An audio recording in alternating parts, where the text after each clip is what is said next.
Hi! Hello! Welcome back to our channel.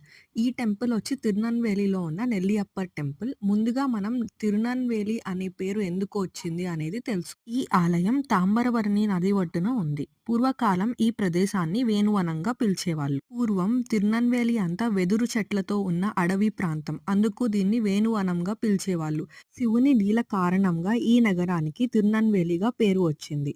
అంటే ఏమి అనగా పూర్వం ఒక బ్రాహ్మణుడు వ్యవసాయం చేసుకొని బ్రతికేవాడు. ఒకనాడు ఫుల్ వర్షాలు రాగా మొత్తం పంట కొట్టుకుపోయింది. దాంతో అతను శివుణ్ణి ప్రార్థించగా మహాశివుడు రక్షించాడు.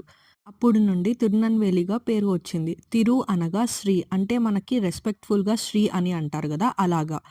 వేలి అంటే ఫెన్సింగ్. అందుకే దీన్ని తిరునెల్వేలి అనే పేరుతో పిలుస్తారు. ఈ ఆలయంలో శివుడు మరియు కాంతిమతి అనే అమ్మవారు ఉంటారు. అందుకే ఈ ఆలయానికి నెల్లియప్పర్ కాంతిమతి ఆలయం అని పిలుస్తారు.